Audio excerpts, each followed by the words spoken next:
Mas eu tenho no coração para falar essa noite sobre o plano original de Deus, as origens das doenças e enfermidades e a vontade de Deus no que diz respeito à cura divina.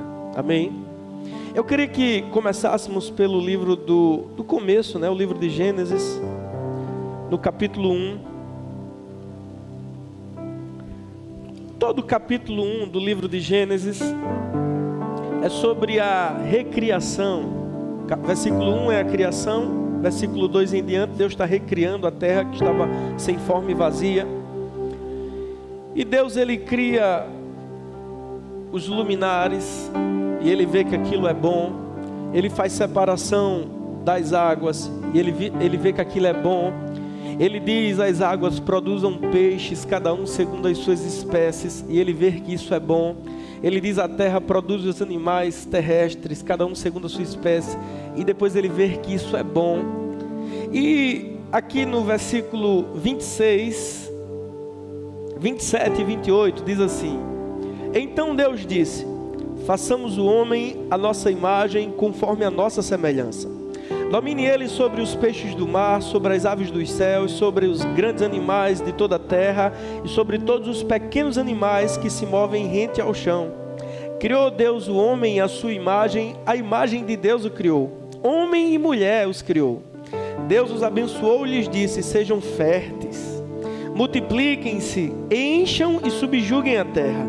Dominem sobre os peixes do mar, sobre as aves dos céus e sobre todos os animais que se movem sobre a terra. Amém.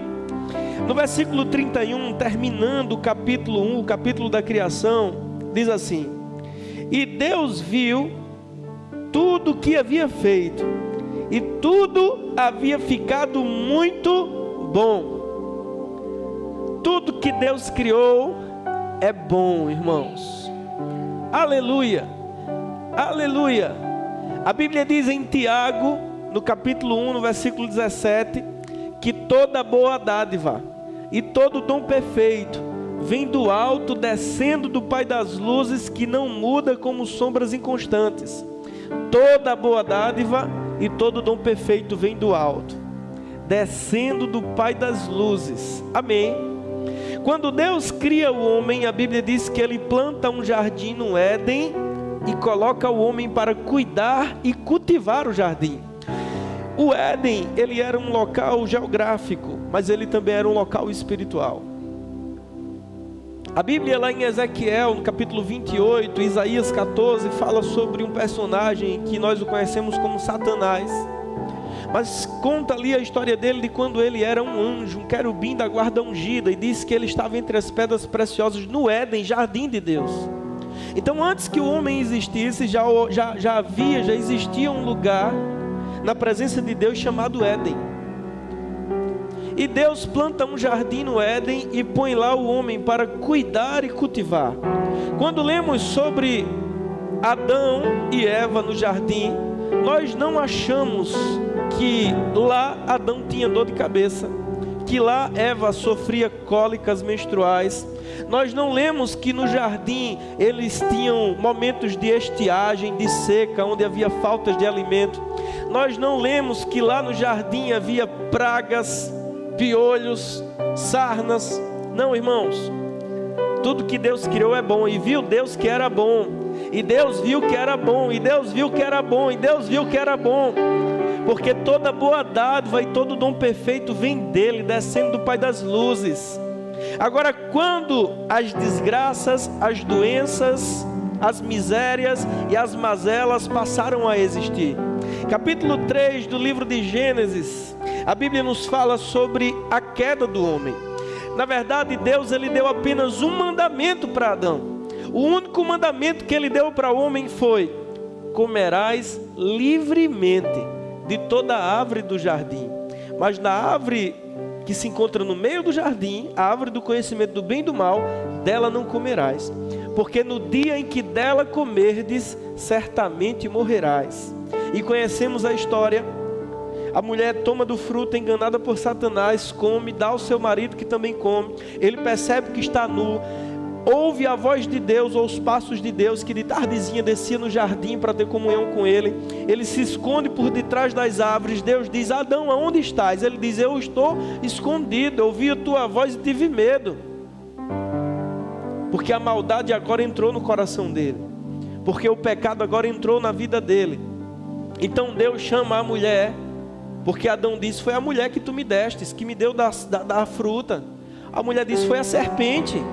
Aí Deus disse para a serpente: tu rastejarás sobre o teu ventre, eu porei inimizade entre ti e a mulher. Um dia da descendência da mulher vai nascer um que vai pisar a tua cabeça e tu vai ferir o calcanhar dele. Jesus foi ferido na cruz, mas na cruz ele despojou os principados e potestades. Ele diz à mulher: eu vou multiplicar as tuas dores no parto, teu desejo será para o teu marido e este te governará. Mas quando ele chega para Adão, capítulo 3, versículo 17 do livro de Gênesis, ele diz: que fizestes? Maldita é a terra por tua causa. Adão, o que fizestes? A partir de hoje, a terra está maldita por tua causa. Vai haver doenças, vai haver morte, vai haver misérias. Eu estou parafraseando, mas foi o que aconteceu, irmãos. Romanos capítulo 5, versículo 12 diz que o pecado entrou no mundo por meio de um homem, e por meio do pecado a morte, e a morte chegou a todos os homens porque todos pecaram. Uma vez que Adão peca contra Deus e entrega o domínio da terra a Satanás, Satanás passa a ser o Deus deste mundo. Você lembra que Deus disse: dominarás sobre os peixes do mar, sobre as aves dos céus, sobre os animais que se rastejam. Olha, você foi criado à minha imagem e à minha semelhança, assim como eu governo nos céus, terás domínio. Você vai dominar, você vai pôr o nome nos animais, você vai governar sobre os animais aquáticos, sobre os animais terrestres, sobre as aves dos céus. Mas uma vez que Adão peca contra Deus, ele passa o domínio da terra para Satanás. É por isso que a Bíblia diz que o Deus deste mundo cegou o entendimento dos homens. É por isso que Satanás, quando estava tentando Jesus, ele mostrou todos os reinos da terra e a sua glória, e disse assim: se te prostrares e me adorares, eu te darei tudo isso, porque me foi dado. Quem deu a Satanás, irmãos? Diga Adão. Diga Adão. Satanás é o Deus deste mundo. A Bíblia diz que a natureza geme, esperando o dia da redenção dos filhos de Deus. Toda a natureza está debaixo desse jugo. E aqui se explica muitas coisas. Muitas vezes as pessoas dizem: se Deus é bom, então por que uma criança inocente nasce com uma paralisia cerebral? Se Deus é bom, porque deu um terremoto lá no Japão e matou milhares de pessoas? Se Deus é bom, então por que aconteceu isso comigo? Porque a terra se tornou maldita. Porque o Deus deste mundo é Satanás. E Jesus disse que ele é um ladrão que vem para matar, roubar e destruir. Desde o dia em que Adão desobedeceu a Deus, ele está roubando, matando e destruindo o homem. Mas Deus não deixou o homem por sua conta. Deus sempre foi um socorro presente, irmãos. E ele mesmo disse à mulher, ele mesmo disse à serpente, ele mesmo disse a Adão: um dia da descendência da mulher vai nascer um. Aleluia. Na plenitude dos tempos, cumprindo-se as profecias, a virgem concebeu e deu à luz um filho, e ele foi chamado de maravilhoso, conselheiro, Deus forte, Pai da eternidade, príncipe da paz. E as pessoas não conhecem a Deus, e as pessoas atribuem as doenças a Deus, e as pessoas dizem: Deus levou. Alguém morre com 40 anos e diz: não, mas foi Deus quem levou. Não, Deus não tem nada a ver com doenças. Deus não é o autor das doenças, irmãos. A doença tem como pai Satanás e tem como a mãe o pecado. As doenças não vêm de Deus, não foi Deus quem as criou. E Deus não está por aí colocando câncer, provocando acidentes para botar você no leito e para trazer você para a presença dele. Não, você está confundindo. Quem mata, rouba e destrói é Satanás.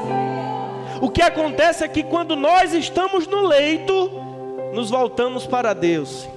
E Ele está lá de braços abertos, como o pai do filho pródigo, dizendo: venha, Aleluia, apesar de você estar fedendo como porcos, mas você continua sendo meu filho. Estava morto, voltou à vida. Estava perdido, foi achado. Tragam uma roupa nova para ele. Coloquem um anel de príncipe no dedo. Matem um boi, façam uma festa. Este meu filho voltou. Essa é a atitude de Deus. Algumas pessoas não entendem e dizem assim: ah, Deus me colocou no leito, pastor. Deus pôs um câncer nos meus ossos, para que lá no leito eu me voltasse para Ele. Não, quem botou esse câncer foi Satanás.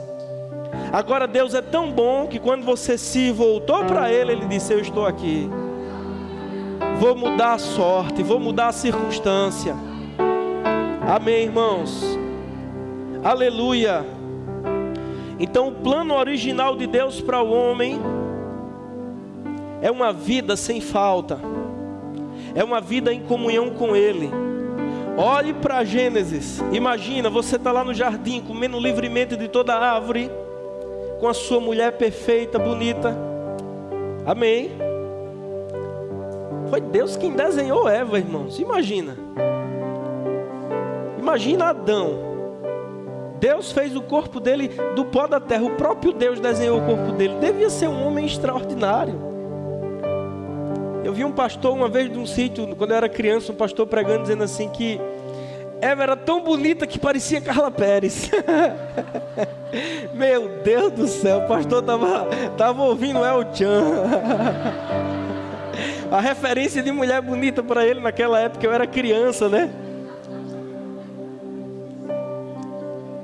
Mas imagina, estão lá no jardim, plantado na presença de Deus. Quando soprava a brisa da tarde, Deus vinha. Uau! Deus vinha ter comunhão com ele. Não havia dores, não havia tristeza, não havia doenças, não havia falta, não havia preocupação, não havia ansiedade, não havia nada disso que nos atormenta. Mas Satanás, ele é inimigo dos homens. Ele não é inimigo de Deus. Deus não tem inimigos. Deus é o El Shaddai, o Deus Todo-Poderoso. Não há quem se iguale a Ele. Satanás é inimigo dos homens. Ele nos odeia. Nós somos aquilo que Ele queria ser. Quando Ele foi precipitado dos céus, Ele disse: eu vou subir aos céus e vou ser semelhante ao Altíssimo. Lá Ele foi precipitado. Aí tempos depois, Deus olha para você e diz: eu vou fazer o homem à minha imagem, conforme a minha semelhança. Como eu governo nos céus, eu vou dar um governo a ele. Então Satanás odeia, nos odeia. Amém. E ao longo de todo o Velho Testamento, Deus vem se revelando aos homens. Deus vem se mostrando aos homens. Mas o Velho Testamento, ele não é capaz de nos revelar o caráter de Deus. Ele é uma sombra do que está para acontecer. Eu não consigo conhecer a Deus apenas no Velho Testamento. Amém. Abra comigo lá em Gênesis, ou Hebreus capítulo 1. Eu estou lançando a palavra no seu coração para você entender que não foi Deus quem pôs essa doença em você, que é a vontade dele te curar, e que essa noite você vai receber esse presente de Deus.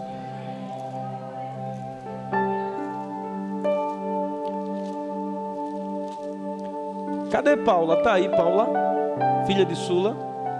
Está no departamento infantil, né? Domingo passado a filha dela estava aqui com uma máscara na oração para a cura. Eu disse assim: qual é o seu problema? Ela estava com água nos pulmões, com uma dificuldade para respirar. E Paula me disse hoje pela manhã que na quarta-feira, quando voltaram para o médico, no raio-x o pulmão dela estava limpo.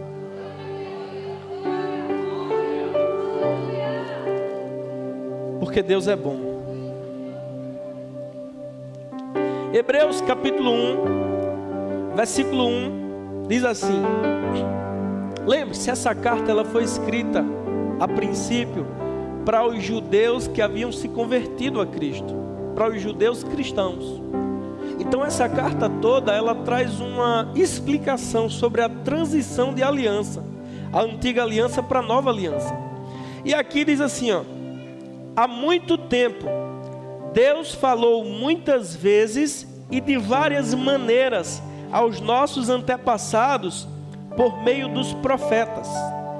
mas nesses últimos dias falou-nos por meio do Filho, a quem constituiu herdeiro de todas as coisas e por meio de quem fez o universo. Preste atenção aqui agora. O Filho é o resplendor da glória de Deus e a expressão exata do seu ser. Quer conhecer a Deus? Olhe para Jesus. Quer saber quem Deus é? Olhe para Jesus. Aleluia. João no capítulo 1. Deixa eu ver qual é o versículo. Abra lá no Evangelho de João.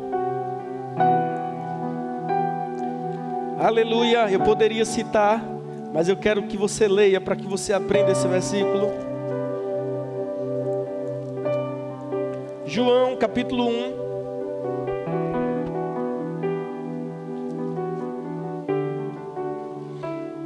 Versículo 17. Pois a lei foi dada por intermédio de Moisés. A graça e a verdade vieram por intermédio de Jesus Cristo. Ninguém jamais viu mas o Deus unigênito que está junto do Pai o tornou conhecido. A lei foi dada por intermédio de Moisés. Quem foi Moisés, irmãos? O grande profeta de Israel. O homem que falava face a face com Deus. Deus diz assim de Moisés, ele diz, olha, com vocês eu falo por meio de profecias, mas com Moisés, meu servo, eu falo face a face. Moisés foi o homem que Deus escondeu na fenda da rocha e passou e deixou que ele visse a sua glória. Moisés foi o homem que recebeu de Deus as pedras com os mandamentos escritos com o dedo de Deus. Moisés foi um dos homens que mais teve revelações da parte de Deus. É atribuído a ele a autoria dos 5 primeiros livros da Bíblia. Amém. Aleluia. E aí João diz assim, a lei veio por intermédio de Moisés, mas a graça e a verdade vieram por intermédio de Jesus. Ninguém jamais viu a Deus. Aí você poderia dizer assim, oxe, mas Moisés não falava com Deus face a face? Ninguém jamais viu a Deus, mas o Deus unigênito, o Filho unigênito, tornou conhecido. E aí Hebreus diz, olha, antigamente Deus falou com os nossos antepassados de várias formas e de muitas maneiras por meio dos profetas, mas nestes dias nos falou por meio do Filho. O Filho é o resplendor da sua glória e a expressão exata do seu ser. No capítulo 14 de João, Jesus está dizendo que vai preparar lugar. Na casa do meu pai há muitos aposentos, eu vou preparar o lugar. E aí um dos discípulos diz, Senhor, nós não sabemos para onde vais. Então como então saberemos o caminho? E aí ele diz, eu sou o caminho, a verdade e a vida, e ninguém vem ao Pai a não ser por mim.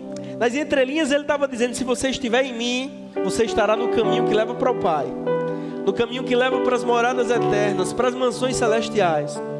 E aí Filipe se abestalha e diz assim, Senhor, mostra-nos o Pai, que isso nos basta. E aí Jesus diz assim, há tanto tempo estou convosco e ainda me dizes, mostra-nos o Pai. Quem vê a mim, vê ao Pai. Quem vê a mim, vê ao Pai. Quer saber o que Deus pensa? Olhe para Jesus. Quer saber quem Deus é? Olhe para Jesus. Ele é a expressão exata de Deus.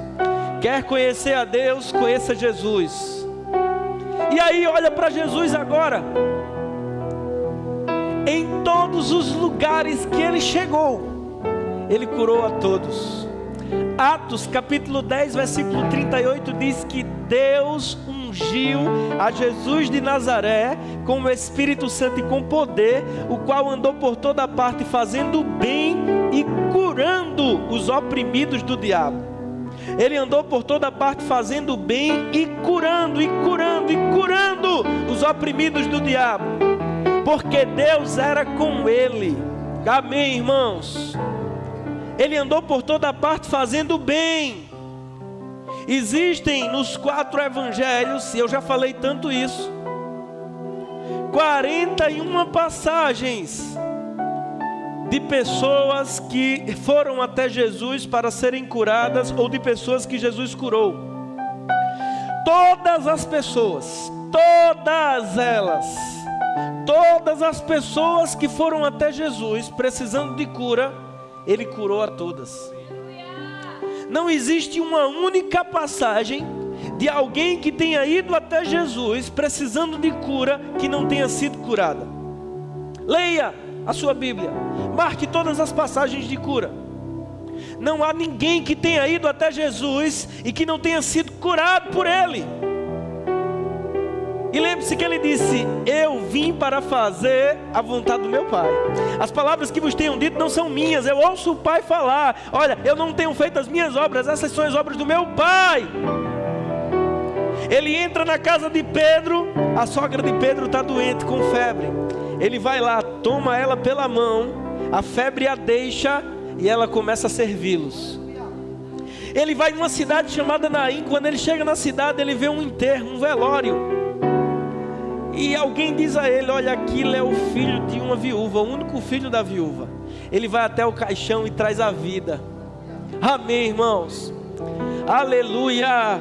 O seu amigo havia morrido, já havia 4 dias sido sepultado. Ele vai lá na casa de Marta e Maria, elas estão chorando, os amigos estão tudo chorando. Jesus chora também, cheio de compaixão. Ele chora também, mas ele diz: leve-me lá. Ele chega diante do túmulo, a pedra está lá, está fechado o túmulo. A irmã diz: Senhor, já fede, já faz 4 dias. Ele diz: tirem a pedra. Lázaro, sai para fora. Aleluia, ele está num povoado, aí chega um leproso, se aproxima dele. E sabe, irmãos, Levítico tem lá um capítulo dedicado às instruções para alguém que está leproso. Se não me engano, capítulo 16 do livro de Levítico, diz que o leproso ele tinha que andar descabelado, com as roupas cortadas, viveria fora do acampamento e fora das cidades, e quando alguém se aproximasse dele, tinha que gritar que era impuro e imundo. Ele não podia nem pentear o cabelo, tinha que cobrir a parte inferior do rosto. Mas esse leproso, de Marcos capítulo 1, versículo 40, ele fica sabendo que Jesus está na redondeza. Alguém diz a ele: Jesus de Nazaré está na nossa região. E ele desobedecendo a lei, ele vai ao encontro de Jesus. E o versículo 40 diz, do capítulo 1 do Evangelho de Marcos, diz que ele, se aproximando de Jesus, prostrou-se com o rosto em terra e disse: se quiserdes, bota aqui no telão, se quiserdes, podes purificar-me. Na linguagem de hoje é: eu sei que tu podes, se tu quiseres. E a Bíblia diz que Jesus, cheio de compaixão, sentindo a dor de, sofrendo com, se colocando no lugar de, ele estende a mão. Mas Levítico diz que se você tocar num leproso, você vai ficar impuro até o final da tarde. E de tarde você tem que se apresentar ao sacerdote, para o sacerdote te examinar e você oferecer um sacrifício de purificação. Quando Jesus estende a mão e toca naquele leproso, pela lei ele torna-se também leproso. E aquele leproso diz: eu sei que você pode, se você quiser.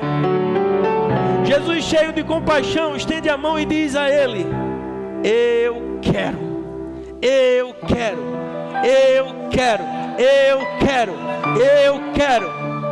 De uma vez por todas, Deus está respondendo, irmãos, essa pergunta: eu quero te curar, é a minha vontade te curar. Você pode perguntar, escute, olhe para mim, eu já fiz essa pesquisa. Pergunte a todas as pessoas que você conhece: você acredita que Deus pode curar? Se a pessoa não for ateia, ela vai dizer: eu acredito, Deus pode curar. Todo mundo. Aquele seu vizinho que não vai na igreja nunca, que bebe todo fim de semana, que escuta aquela música alta, se você perguntar a ele: ei fulano, tu acredita que Deus cura? Oh, Deus cura. Oh, shit. Agora faça a segunda pergunta: você acredita que Deus quer curar você? A maioria das pessoas vai dizer: se Ele quiser, ou se for a vontade dEle. Mas Jesus respondeu essa pergunta de uma vez por todas. Todas as pessoas que foram até Ele, todas,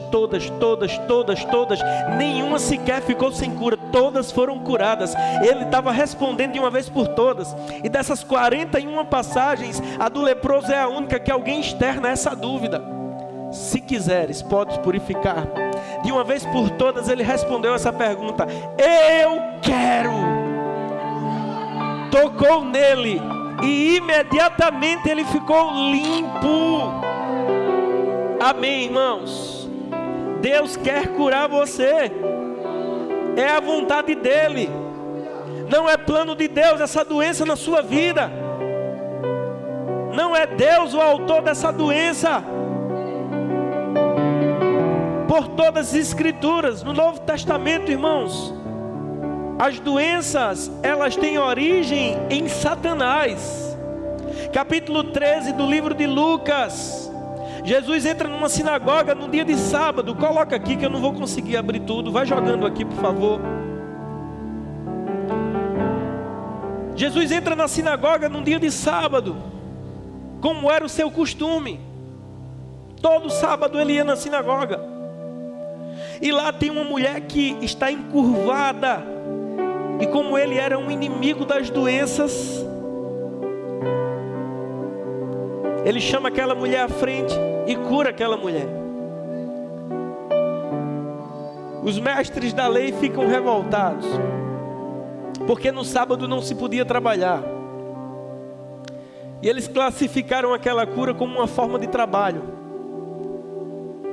E Jesus fica indignado com a hipocrisia deles e diz: se um animal de vocês cair num poço, vocês resgatam o animal. Será que eu não deveria libertar essa filha de Abraão, que por 18 longos anos Satanás a mantinha presa? Jesus considera que 18 anos é um tempo longo para que alguém esteja doente. Acaso eu não deveria libertar essa filha de Abraão, que por 18 longos anos Satanás a mantinha presa? Quem mantinha ela presa, irmãos? Quem causava aquela doença na vida dela? As doenças, muitas vezes, têm origens em demônios. Amém? Você vai ver, eu vou dar algumas referências. Marcos capítulo 2. Quando Jesus cura aquele paralítico, versículo 5. Alguém desce um paralítico, abre o telhado, desce um paralítico na sala da casa de Jesus. Ele diz ao paralítico: os teus pecados estão perdoados. Aí os mestres da lei que estão ali sentados ficam cogitando no coração, dizendo assim: quem é esse homem que só Deus pode perdoar pecado? Ele está blasfemando. Aí Jesus, sabendo o que eles pensavam no coração, disse assim: por que vocês dizem que eu não posso perdoar pecados? O que é mais difícil, dizer a esse paralítico: os teus pecados estão perdoados? Ou levanta, toma o teu leito e vai para casa? Para que vocês saibam que o Filho do Homem tem autoridade na terra, ele olha para o paralítico e diz: levanta, toma o teu leito e vai para casa. Mas há uma correlação do pecado com a enfermidade. Capítulo 5 de Marcos, nesse mesmo capítulo, na região dos Gadarenos, Jesus está de um lado do mar da Galileia, até que ele diz assim: vamos para outra margem. E a Bíblia diz que ele desembarca na região dos Gadarenos. Lá na região dos Gadarenos tem um pobre homem, lunático. Mateus fala sobre ele, Marcos fala sobre ele. Diz que ele vivia nu entre os sepulcros e cortava-se com pedras. A Bíblia diz que muitas vezes o prenderam, mas ele quebrava as cadeias e os grilhões. E quando Jesus desembarca na região dos Gadarenos, aquele homem endemoniado, ele vem até Jesus e diz: Jesus, Filho do Deus Altíssimo, o que queres conosco? Acaso viesse nos atormentar antes do tempo? E Jesus ordena que aquele demônio saia daquele homem. E o demônio não sai. E então Jesus pergunta: quem és? E ele diz: somos legião, porque somos muitos. A legião romana na época de Jesus eram aproximadamente 200 soldados. Então Aquele homem tinha aproximadamente 200 demônios atormentando a vida dele. E então a Bíblia diz que os demônios suplicam a Jesus para que permitam que eles continuem naquela região. E os demônios pedem a Jesus para que eles permitam que eles entrem numa manada de porcos que pastavam ali perto. Mas eu quero que você pense comigo, irmãos. Imagina aquele homem com 200 demônios atormentando a mente dele, dia e noite, depressão, ansiedade, angústia. Aquele homem nu, vivendo entre os sepulcros, cortando-se com pedras, cabelo grande, cheio de piolhos, sarnas, sem higiene na região íntima, sujo com fezes, comendo animais mortos. De noite, o frio corroendo os seus ossos, de dia o sol castigando a sua pele, entre os sepulcros, em um lugar impuro, maldito, atormentado dia e noite por demônios, e ninguém mais tinha o que fazer por ele. Tentaram ajudá-lo, prendendo, mas o Deus dos céus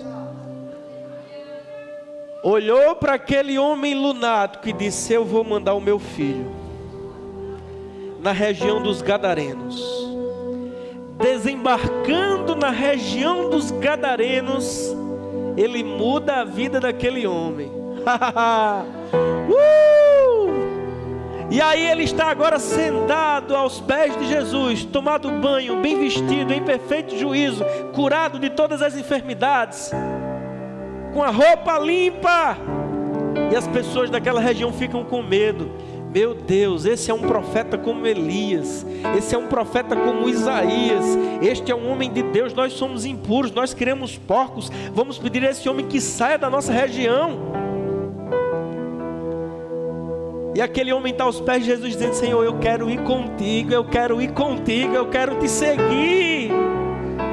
Jesus diz: não, eu preciso de alguém aqui na região dos Gadarenos. Eles estão me expulsando, mas eu não vou deixar eles sós. Eu preciso de uma testemunha minha aqui.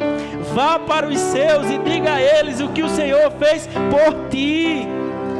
Decápolis, 10 cidades romanas. Aquele homem passa pelas 10 cidades dizendo: olha, eu era aquele lunático que vivia entre os sepulcros, doente, aprisionado, cativo, mas Jesus, Filho do Deus Altíssimo, tocou na minha vida, mudou a minha sorte, devolveu a minha visão, sarou as minhas feridas, quebrou as prisões que me prendiam, e hoje eu sou um mensageiro seu. Aleluia! Mas a questão é: quem aprisionava aquele homem naquela loucura? Demônios. Demônios. Jesus está lá no Monte da Transfiguração. Moisés e Elias aparecem para ele. Uma nuvem cobre eles. Eles ouvem uma voz dos céus: esse é o meu filho amado, ouça-no em tudo. Pedro fica perdido no espírito e diz para Jesus: Senhor, vamos fazer aqui 3 tendas, uma para tu, uma para Elias e uma para Moisés. Ele estava dizendo: eu não quero sair daqui, dessa nuvem de glória. Mas Jesus desce o Monte da Transfiguração. Jesus diz a Pedro, Tiago e João: não contem isso a ninguém por enquanto. Quando eles descem lá, está um alvoroço entre os outros 9 apóstolos. E Jesus diz: ei, que bagunça é essa aí? Que é isso aí? E aí um homem chega para ele e diz: eu trouxe o meu filho para os teus discípulos, mas eles não foram capazes de curá-lo. Se tu podes, cura-o. Se eu posso, tudo é possível aquele que crê. O que o rapaz tem? Tem um demônio. Ele cai tremendo, babando. Às vezes o demônio joga ele no fogo, às vezes joga na água. Jesus vai lá, expulsa o demônio, e o rapaz fica curado daquela crise epilética. Depois os discípulos perguntam: Senhor, por que não fomos capazes de expulsar aquele demônio? Aí Jesus diz: esse tipo de demônio só sai com jejum e oração. Mas quem é que trazia aquela enfermidade, irmãos, para o rapaz? Era Deus? Não, era um demônio. Alguém era surdo e mudo, Jesus expulsa o espírito, a pessoa passa a ouvir e a falar. Eu não estou com isso dizendo que todas as doenças têm origem em espíritos malignos. As doenças também podem ser causadas por questões naturais. Se você se alimenta mal a vida toda, um dia suas artérias vão entupir. Se você come açúcar a vida toda, além do que você precisa, um dia você vai ficar diabético. Se você está acima do peso, forçando os teus órgãos, uma hora ou outra, o teu corpo vai ser danificado. Se você sofre um acidente, se você cai de cima de um prédio, você quebra a perna, isso é a quebra de uma lei. Amém, irmãos? Mas independente qual seja a origem da enfermidade, Jesus é aquele que cura. O ministério de Jesus se divide em três questões. Mateus diz mais de 2 vezes que ele pregava, ensinava, pregava e curava. Ensinava, pregava e curava. O ministério de Jesus se resumiu a isso: ensinava, pregava e curava. A cura era uma parte importante do ministério de Jesus. Basicamente, em todos os trechos dos evangelhos, Jesus está curando alguém, irmãos. Está restaurando a vida de alguém. E o que mais me chama a atenção é a prontidão dele para curar. Ele está em uma cidade, uma mulher o alcança, se comprime entre a multidão. Marcos capítulo 5. Toca nas vestes dele sai virtude, toca no corpo da mulher, a hemorragia que ela tinha 12 anos cessa. Então ele para e diz: alguém me tocou. Pedro era o mais afoito, diz assim: ah, Senhor, a multidão toda te toca, te comprime, tu perguntas ainda quem te tocou? Que é isso? Eu achei que tu eras inteligente. Jesus ignora Pedro e diz: alguém me tocou, porque de mim saiu dunamis. Essa palavra virtude lá no grego, no original, é dunamis. É de onde vem dinamite, poderia ser traduzida como grande explosão. Alguém me tocou, porque de mim saiu grande explosão. A mulher, tremendo com medo, disse: foi eu, Senhor. Há 12 anos eu tinha uma hemorragia. Eu gastei tudo o que eu tinha com os médicos. Em vez de melhorar, eu piorava. Mas eu ouvi falar de ti. Eu ouvi falar que tu purificas leprosos, que tu dá vista aos cegos, que tu levanta paralíticos, que você ressuscita mortos. E eu dizia comigo mesma que se eu tão somente tocasse nas pontas das tuas vestes, eu seria curada. Ele olha para aquela mulher e diz: filha, a tua fé te salvou. Vai em paz e fica livre desse mal. E quem está ali ouvindo a história? Jairo, o dirigente da sinagoga. Um pouco antes ele tinha ido até Jesus e tinha dito: Senhor, a minha filhinha está em casa, com febre, em terrível sofrimento, a ponto de morrer. Ao que Jesus diz: eu irei curá-la. E eles estão indo para a casa de Jairo. A mulher para Jesus, toca em Jesus, é curada. Jairo está assistindo tudo aquilo. E de repente chega alguém da casa de Jairo e diz assim: não incomodes mais o mestre, a tua filhinha morreu. Os mensageiros de Satanás. Às vezes um exame que diz: não tem mais jeito, é uma doença crônica, você vai ter que tomar remédio para o resto da vida. Ou o médico diz: olha, o que podíamos fazer por você já fizemos, agora é só um milagre. E glória a Deus, porque os milagres são para hoje. E Jesus olha para Jairo e diz assim: não tenha medo, tenha fé. Jesus vai até a casa de Jairo, o povo está chorando. Ele diz: ei, não chorem, ela está apenas dormindo. Começam a zombar dele. Ele manda todo mundo sair, pega só os que têm fé, Pedro, Tiago e João. E os pais da menina entram no quarto, olha para a menina morta em cima da cama e diz: Talita cumi, menina, eu te digo, levanta-te. E ela volta à vida. E Jesus diz: dê alguma coisa para ela comer. Aleluia, aleluia, aleluia. Feche os olhos, imagine comigo. Não precisa fechar os olhos, mas entre na história comigo agora. Lá vem Jesus com uma grande caravana. os seus 12 apóstolos, as mulheres que o serviam com os seus bens, sabe, aquelas pessoas que haviam largado tudo e estavam seguindo ele, eles vinham na estrada, todo mundo, aquela zoada, aquela alegria, aleluia, todo mundo querendo ficar perto de Jesus.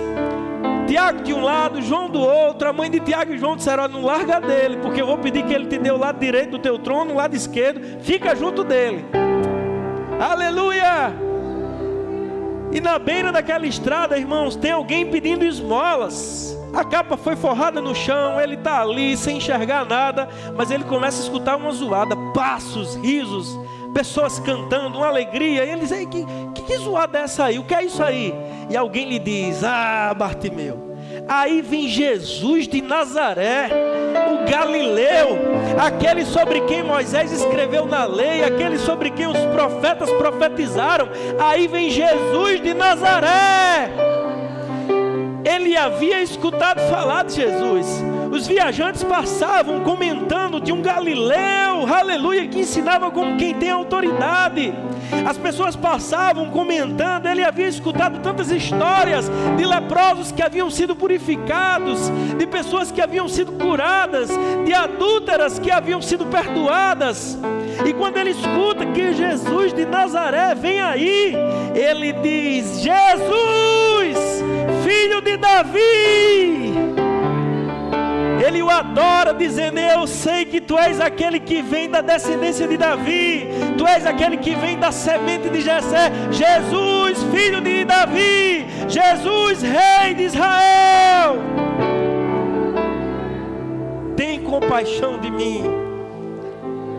E Deus às vezes parece que não responde, porque Deus quer ver onde está a sua fé. Jesus continua caminhando, e ele grita ainda mais alto: Jesus, filho de Davi, tem compaixão de mim. Jesus está calado.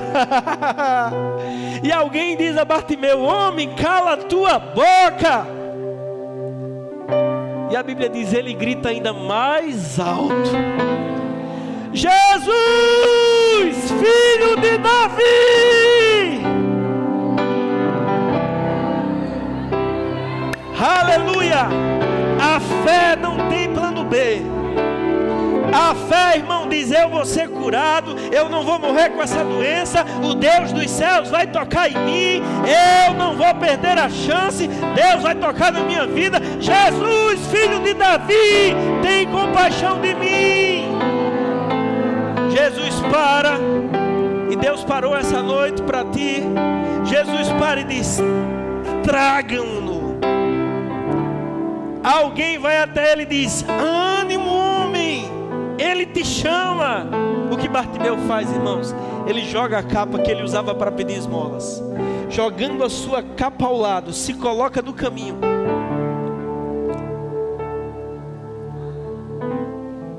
Aleluia. Imagina comigo, ele chega lá, tateando na frente de Jesus, e a pergunta que Jesus lhe faz é essa: o que queres que eu te faça? Deus sabe do que você precisa, mas Ele quer que você diga: o que queres que eu te faça? As palavras da gente demonstram fé ou incredulidade. Aquele homem precisava demonstrar a fé dele, dizendo que ele estava crendo. Devolve-me a vista. Meu Deus, Bartimeu esteve por tanto tempo na escuridão, mas agora ele estava diante daquele que era mais resplandecente que o sol. Ele era a luz dos homens. E Jesus toca em Bartimeu, devolve-lhe a vista. E a Bíblia diz que a partir daquele momento ele passou a segui-lo. Imagina Jesus chegando nas cidades e está lá Bartimeu: ah, rapaz, tu não sabe de nada, eu era cego, eu vivia era pedindo esmolas, mas ele tocou nos meus olhos. Aleluia, aleluia, aleluia. Eles entram em Jerusalém, Bartimeu está por ali contente. Tempos depois, já haviam passado alguns dias,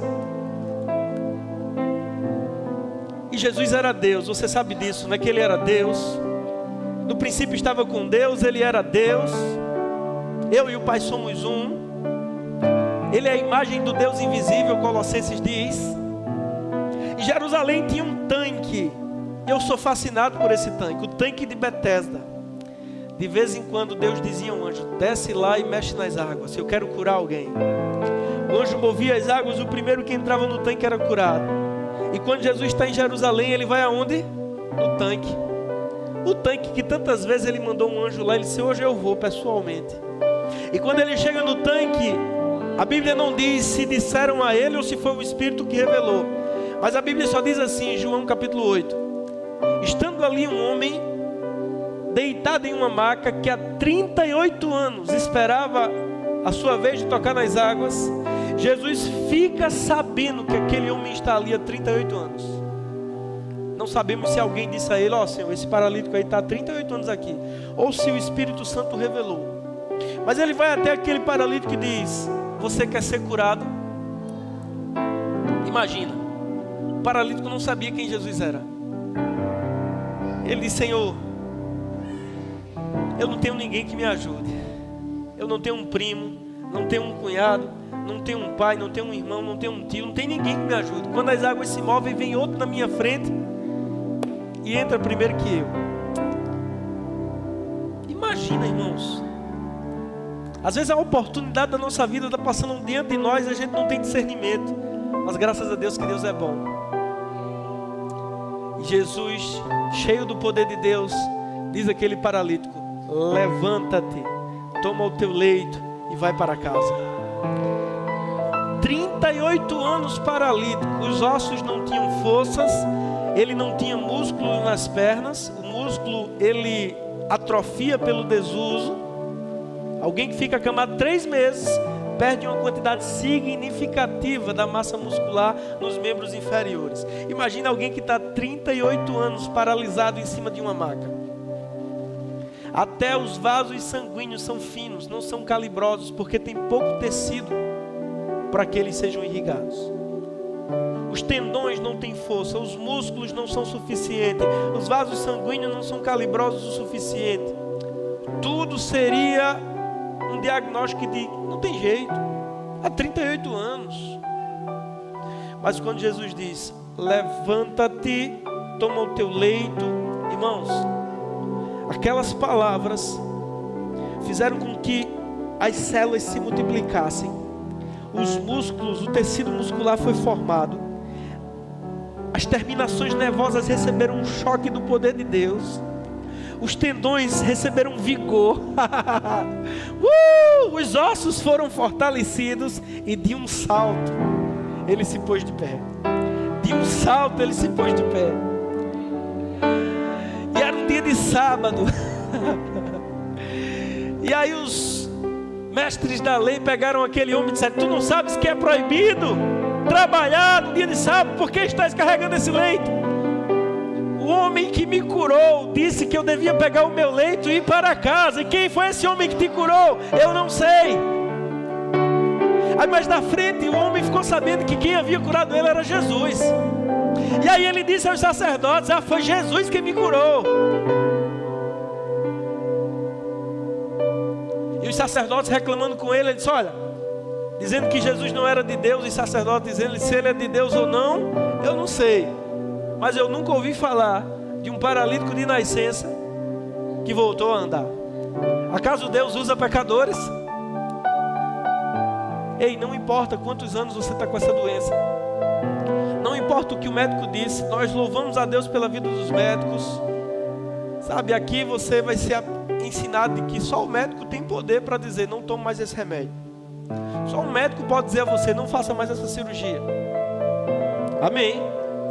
Os médicos são instrumentos de Deus, irmãos, para trazer alívio. Os remédios são uma grande bênção para trazer alívio e cura para o nosso corpo.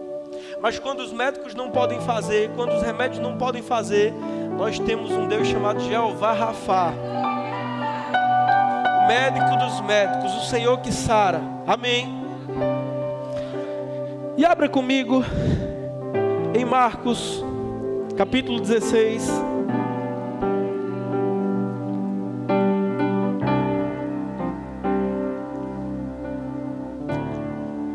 Marcos capítulo 16.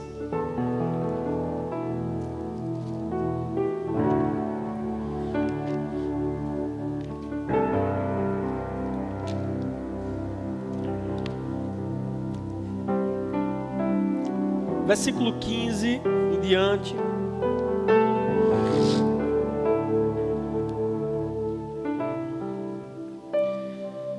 E disse-lhes, quem disse? Jesus. Para quem ele disse? Para os seus primeiros discípulos.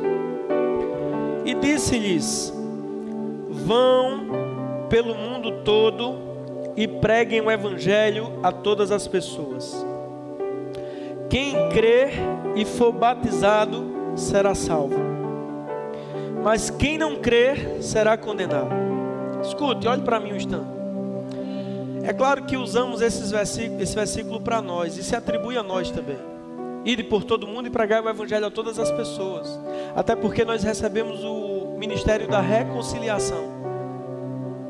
Mas a princípio aqui Jesus está falando para aqueles primeiros discípulos. Ele está dizendo, olha, vocês vão por todo mundo e vão pregar o evangelho a todas as pessoas. Quem crê e for batizado será salvo, quem não crê será condenado. E estes sinais acompanharão os que crerem nesse evangelho que vocês pregarem. Às vezes a gente lê esse texto aqui e acha que os sinais vão acompanhar os apóstolos, mas não. E estes sinais acompanharão os que crerem no evangelho que vocês anunciarem em todo o mundo. 5 sinais que devem acompanhar a vida de um crente. Em meu nome expulsarão demônios. Eu achei que só o pastor podia expulsar demônios. Não, todo crente pode. Os que crerem. Estes sinais acompanharão os que crerem. Você crê no evangelho? Esses sinais devem acompanhar a sua vida. Estes sinais acompanharão os que crerem. Em meu nome expulsarão demônios. Falarão novas línguas. Aleluia. Pegarão em serpentes, e se beberem algum veneno mortal não lhes causará dano algum. Eu sempre dou uma explicação aqui, porque tem pessoas que muitas vezes são insensatas. Não é que eu vou brincar com uma cobra venenosa, que eu não sou doido. Mas se acidentalmente eu for picado por uma serpente mortífera, venenosa, eu posso esperar que esse sinal poupe a minha vida. O apóstolo Paulo havia naufragado, ele estava preso, sendo levado para Roma, e naufragou, e eles estão ali numa ilha chamada Malta.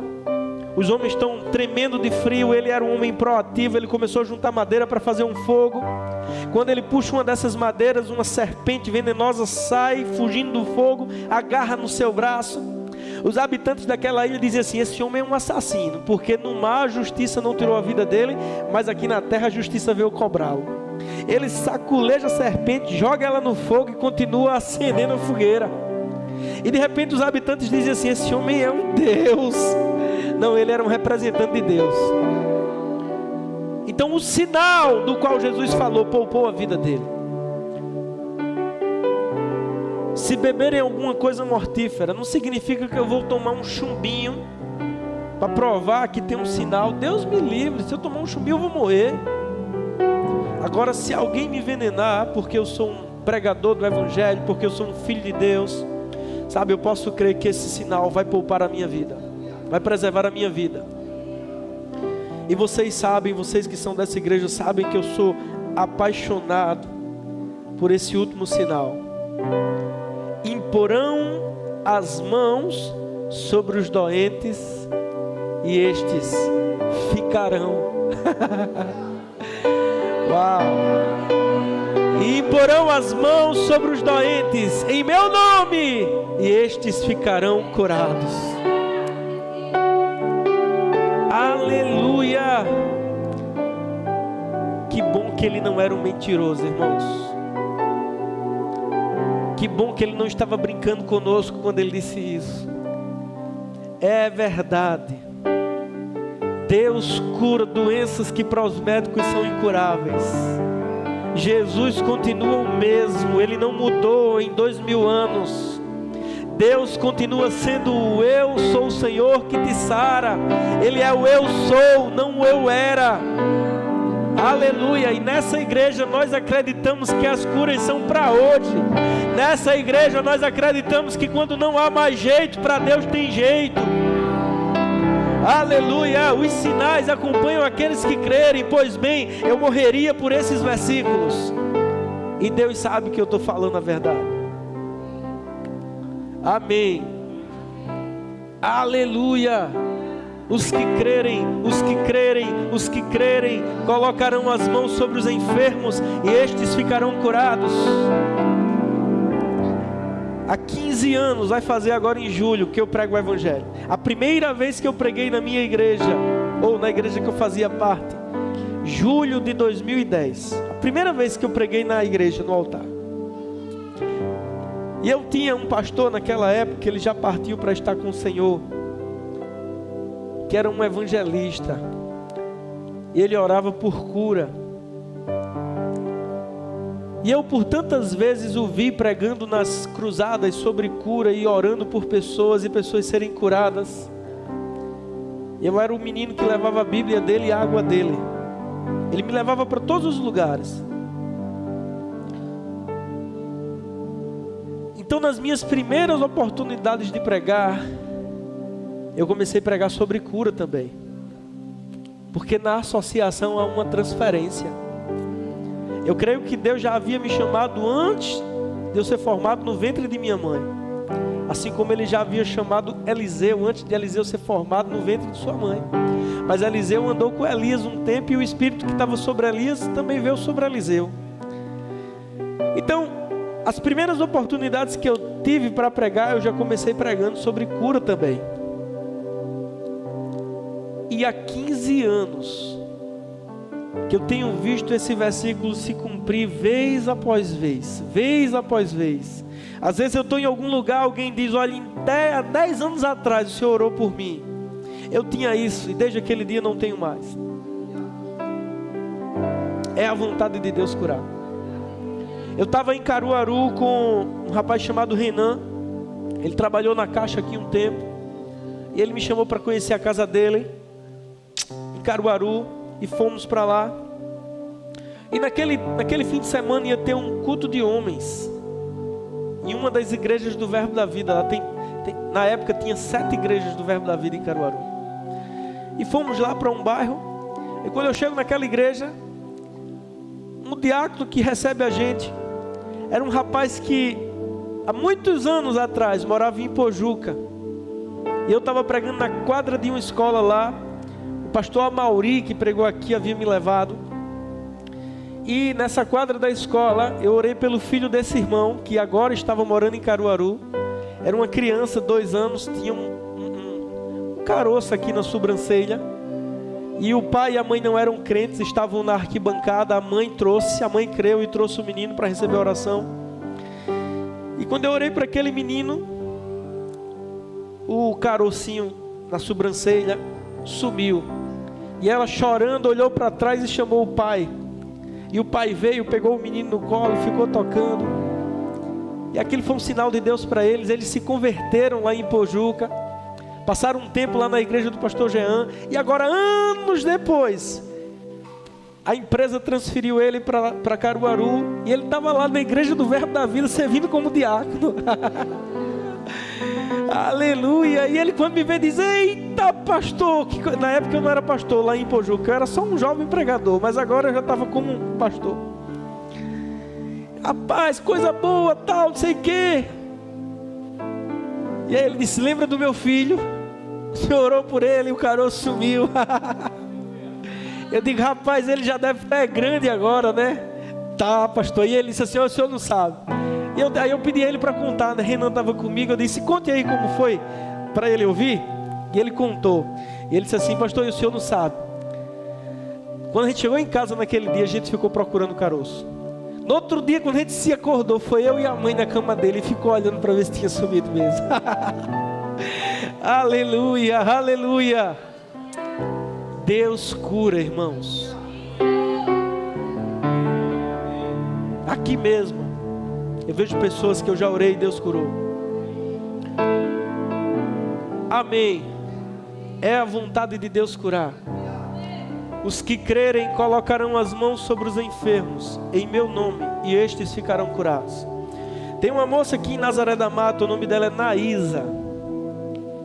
Ela faz parte do Verbo da Vida lá. Eu até pedi a ela para gravar o vídeo contando a história. Ela ficou de me mandar até hoje. Ela é esposa de Brendo. Se você botar lá no Instagram assim, Verbo da Vida Nazaré da Mata, você vai lá nos amigos, vai procurar uma menina chamada Naísa, uma jovem mulher, Naísa com Y. E você pode confirmar essa história com ela. E eu tinha ido lá, eu já fui pastor dessa igreja, e eu tinha ido lá pregar no culto de cura como esse. E ela é diaconisa lá. Ela estava servindo como diaconisa. E eu orei pelas pessoas. Nesse dia, Mazo foi comigo. E tinha uma senhora visitando a gente. Essa senhora não era crente, não era da igreja. E quando eu perguntei a ela qual é o seu problema, ela disse: eu estou com um nódulo no seio. Eu disse: você consegue sentir ele quando toca? Ela disse: consigo. E eu orei pela senhora. Mazo estava comigo, orou comigo. E quando terminou a oração, eu disse assim: veja se o caroço sumiu. E ela procurou o nódulo tinha sumido. A irmã dela estava com ela na igreja. As duas ficaram tão emocionadas que entregaram a vida a Jesus. E eu terminei orando por todo mundo ali junto com o Mazo. E aí quando eu já estava cansado, suado, né? Lá nessa época não tinha ar-condicionado ainda, eu estava todo suado e estava cansado. E eu já estava para entregar o microfone para Felipe, que é o pastor lá. E aí a diaconisa Naísa disse: pastor, eu queria que o senhor orasse por mim. Foi no domingo à noite. Ela disse: olha, essa semana eu fui no ginecologista e ele fez uma ultrassom e ele disse que eu estou com um mioma enorme, do tamanho de um menino. E eu vou voltar para ele quarta-feira. E aí eu não lembro o que eu falei para ela, mas eu orei. Eu ungi ela com óleo. Eu estava com óleo. Eu ungi ela com óleo. E enquanto eu estava orando por ela, as minhas mãos queimaram. Sabe? Queimar mesmo, queimar. Você sentir que as mãos estão queimando. E eu soube dentro de mim que o ventre dela estava queimando também. E aí eu disse assim: você está sentindo alguma coisa no seu ventre? Ela disse: está queimando. Ela já estava chorando. Eu disse: pois bem, isso é o Espírito Santo tocando em você. Eu creio que quarta-feira, quando você voltar para o médico, não vai ter mais nada. Esse mioma vai diminuir até sumir. E aí a gente debaixo da unção fala coisas, né? Debaixo da unção muitas vezes a gente fala coisas que se a gente não tivesse debaixo da unção a gente não falava. Porque a gente está debaixo do dom da fé, falando como Deus fala. E passaram-se a segunda, a terça, a quarta, e eu fiquei esperando ela me mandar uma mensagem na quarta-feira, né? Ela, como eu já fui pastor lá, ela tem o meu contato. Eles eram ovelhas lá quando eu era pastor lá. E quando deu na quinta-feira pela manhã, eu sabia do que Deus tinha me dito, né? Eu sentia a unção de Deus nas minhas mãos. Na quinta de manhã eu mandei uma mensagem para Lu, esposa de Felipe, a esposa do pastor lá. Eu disse: Lu, aquela menina, a esposa de Breno, te falou alguma coisa, que ela disse que ia voltar no médico na quarta-feira. E aí ela não me disse nada, que eu tinha dito a ela: me diga. Aí Lu disse assim: pastor, que coisa incrível, ela está falando comigo agora mesmo, vou lhe encaminhar aqui os áudios dela. E aí eu até botei os áudios aqui na igreja, naquele prédio lá. Eu contei o testemunho e botei os áudios lá. E aí ela contando a Lu: mulher, tu não sabe. Olha, o médico não estava, para só faltar, e quem me atendeu foi uma médica lá. E antes dela fazer a ultrassom, eu disse a ela: olha, doutora, doutor fulano e tal, disse que eu estou com um mioma enorme. Isso ela falou no áudio. E a médica fez a ultrassom nela 3 vezes. 3 vezes. Minha filha, não tem nada no seu útero.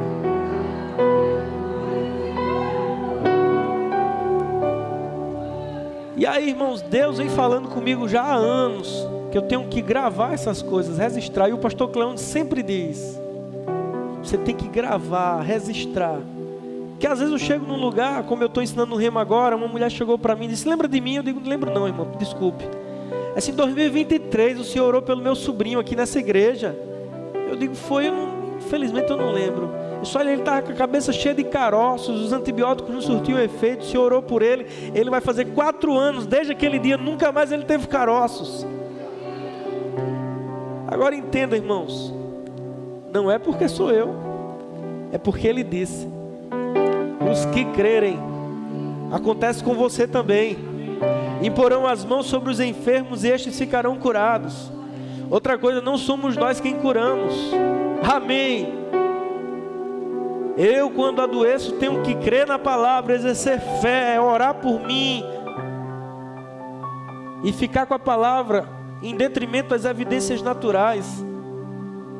Nós somos vasos de barro. Amém? Mas Deus usa pessoas. E Ele disse: em meu nome, os que crerem colocarão as mãos sobre os enfermos, e estes ficarão curados, e estes ficarão curados, e estes ficarão curados, e estes ficarão curados. Eu, quando era mais novo, eu ficava frustrado quando eu orava por alguém e aquela pessoa imediatamente não era curada. Mas a gente vai amadurecendo em Deus, e o texto diz: ficarão curados. Algumas pessoas são curadas naquele momento, outras são curadas dias depois.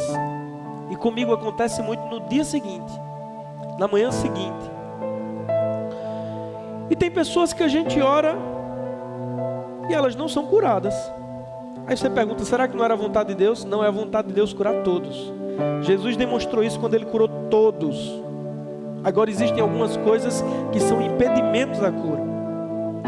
Alguém que está sem liberar perdão, essa pessoa nem por Deus é ouvida. A falta de perdão, Deus não recebe tuas ofertas, não ouve tuas orações e nem te cura.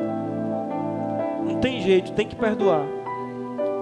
A incredulidade, às vezes a pessoa vem para a fila porque alguém mandou ela vir, mas ela não está crendo ainda. Ela precisa ouvir mais a palavra. A Bíblia diz que em Nazaré Jesus não pôde fazer ali muitos milagres por causa da incredulidade deles. Às vezes a pessoa tem que crescer um pouco mais em fé, tem que ouvir um pouco mais, tem que edificar mais a sua fé. Amém? Ah, pastor, mas eu estava crendo. Ouça um pouco mais a palavra, se alimente um pouco mais, fique mais forte na fé. Amém? Mas eu já entendi há muitos anos atrás que não é responsabilidade minha questionar porque alguém foi curado e outro não. O que está revelado pertence aos homens, o que está oculto pertence a Deus. Um dia em Rio Doce, 2 vezes por ano o pastor Cleone faz um culto de cura lá. Eu vou no primeiro semestre, vou no segundo. Esse ano eu vou agora em abril. Há muitos anos que ele faz 2 cultos de cura lá e me leva. E alguns aqui conheceram ele. Tinha um homem lá que era policial civil aposentado, o nome dele era Sidney, e a filha dele era Bárbara, cantava no louvor da igreja. E estava uma fila enorme. Você sabe que a igreja lá é grande. Tinha mais de 60 pessoas querendo receber oração por cura. E naquele dia eu estava orando uma por uma e perguntando qual era o problema. E eu estou aqui, ó, já no final da fila, cansado. Já tinha orado por mais de 40 pessoas. E estava um senhor aqui, um senhor de 60, 70 anos. Eu disse: um senhor negro. Eu disse: qual é o seu problema? Ele disse assim: eu tenho uma hérnia no umbigo, pastor. Eu disse: levante a camisa para eu ver. Eu cheguei e me assustei. Parecia metade de um dedo a hérnia dele. E eu orei por aquele senhor com toda a fé que eu tenho no meu coração. Aí pergunta assim: a hérnia sumiu, pastor? Pergunte. Não sumiu, estava lá. Amém. E eu segui, orei por outra pessoa. E eu chego aqui em Bárbara, a moça do louvor. Moça não, mulher. Eu falo moça, mas já é mulher, já formada, casada. E eu disse assim: qual é o problema, Bárbara? Ela disse: pastor, não sou eu, é o meu filho. Um rapazinho, naquela época tinha uns 9, 10 anos. Eu disse: o que é que ele tem? Ele tem um caroço no peito. É uma coisa incomum, né? Um menino e mais uma criança. E era no peito direito. Eu disse: levante a camisa. E eu olhei nos olhos dele, né? Disse assim: você acredita que se eu orar por você hoje, Jesus vai lhe curar, esse caroço vai sumir? O menino disse assim: acredito. Orei por ele. Quando Quando eu disse amém, eu ainda estava com os olhos fechados. Quando eu abri, ela já estava indo embora com o menino.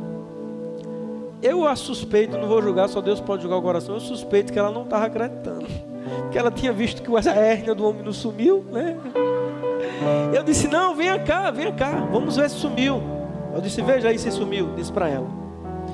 Aí ela começou a procurar no peito direito, não achou no direito, ficou nervosa e começou a procurar no esquerdo. Voltou para o direito, aí olhou para trás na igreja e disse, mamãe, chamou a avó do menino, a esposa de Sidney. A avó veio, ficou de joelho na frente do menino, disse assim, sumiu. Aí sabe o que aconteceu?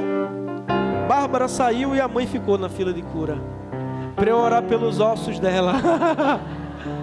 Aí você me pergunta, pastor, por que o homem não foi curado e o menino foi? Não sei, eu não sou Deus.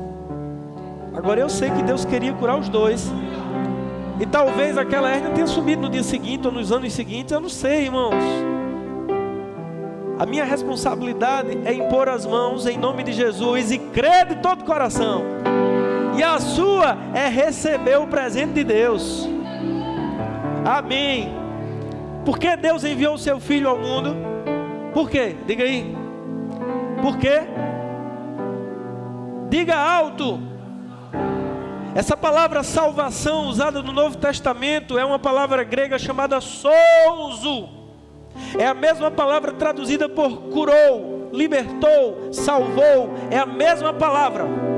Souzo significa libertação, cura, salvação.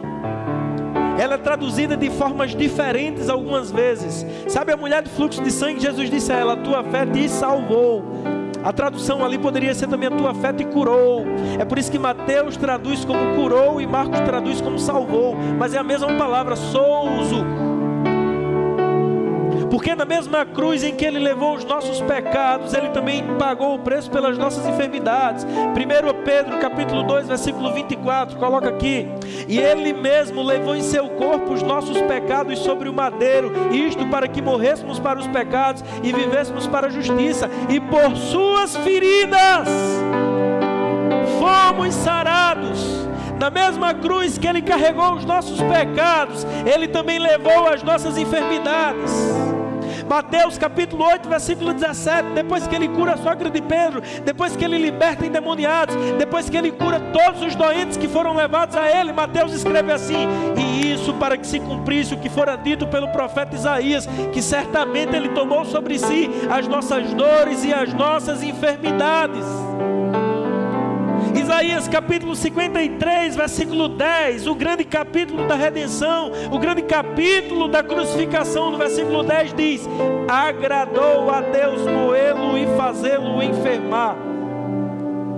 Por que agradou a Deus moê-lo e fazê-lo enfermar? Porque a sua vida foi uma oferta pela nossa culpa. E o versículo 4 e 5 diz, certamente Ele tomou sobre si as nossas dores e as nossas enfermidades. O castigo que nos traz a paz estava sobre Ele, e pelas suas feridas fomos curados.